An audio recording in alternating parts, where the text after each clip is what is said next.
Hey everyone, welcome to the Rebellious Garden. My name is Laura and I am so glad you're here today. Today I wanted to share a quick little video with you on seed saving. This isn't a complex, thorough review because seed saving looks very different for different types of flowers, but I just wanted to explain to you why I seed save and how you can seed save at home and how I'm doing it right now with a flower or a plant that I grew last year. So some of the reasons that you would seed save would obviously to save the seed of plants that you absolutely love and adore. It might be a rare variety, or it could be to save the seed to save money so you don't have to buy seed again next year. There's different reasons. Breeders save seed because they're trying to breed the plant, maybe to look a little bit different, have different color structures, whatnot, different features. I am simply saving seed because I love these plants and I want to keep growing them. And while I do buy fresh seed, I like to save my own seed. The cool thing, we'll talk about that in a minute. The cool thing about saving seed is the genetics of the seed for that plant are more acclimated to the environment that it has grown in. And so these plants should do better next year than they did this year. In theory, we'll see.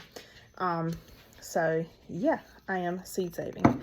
So God created plants to be really cool. He created the seeds to be spread in different manners. So if you ever notice, like cucumber and tomato seeds, they have like a little gel coating on them, and that's to protect the seed as it moves through your digestive tract. That's why typically if you eat whole cucumbers and you eat the seeds with them, you can, how do I put this nicely? You can see the seed when it exits your body.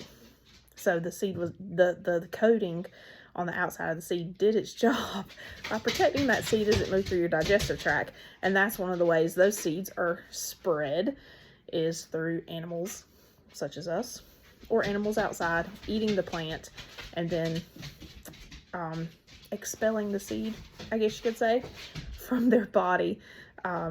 Yeah, once they're done digesting. So other seeds are meant to just be dropped. Others are dropped to the ground. Others are meant to blow in the wind, which is what you just saw.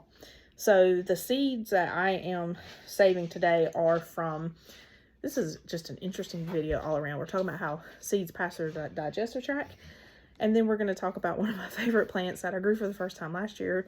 I cannot remember the scientific name of it, but in the flower world, we call them hairy balls. And it is because they are, when they are, ripe to be harvested, the plant itself, or the stems, the flower has grown into a green sphere, if you will. And it has little fibers all over the sphere. You can see how the plant gets its name, right? Yeah. Well, as the sphere dries, it pops open because all plants want to do is reproduce. Their main goal in this world is to reproduce. It's not to feed us. It's not for us to go, ooh, pretty. Their whole goal is to reproduce. And so as the, my dogs are playing again, sorry. As the plant flowers, it grows in, that flower turns into the seed pod. And then that seed pod dries up, and then for this one, they pop open, and then the little seeds are exposed. I am not a scientist. I don't know all the proper terminology, but I do know at the beginning of the movie, Tinkerbell, she floats in on like a little seed pod and just kind of floats down like that. So these are meant to be blown in the wind. I'll get that one later. So what I did before we got our first hard freeze this fall is I went out there, and any pod that had not popped open, and I had collected seed already, so any pod that was left on the plant, I pulled from the plant. I just put in this pitcher that I used to water my seedlings with, and I just put it in there and let them finish drying out. And so now I'm going to take the time to actually, several months later, take the time to actually pull these open. And it's really cool. I'm going to hold this over my bowl. Maybe you can see all the seeds in there. Isn't that cool? That's just from one pod, and this plant had like probably 50 pods on it. So you see the little feather-like structure. nothing's going to grow from that structure, but that little black or brown dot at the end is the seed to the plant. So I can pull these little feather-like structures out and just pull the seeds off, or just kind of shake the pod like this, kind of do like that, and the seeds drop out into my bowl that is just out of camera view. So that's how I save seed from the hairy balls, at least. Again, depending upon the plant, seed saving is going to look a lot different. I have some zinnias out there that I saved last year. Before we got our first freeze, I went and cut a lot of my mature zinnia heads. And so when I start pulling the seed off of those, I will show you what that looks like.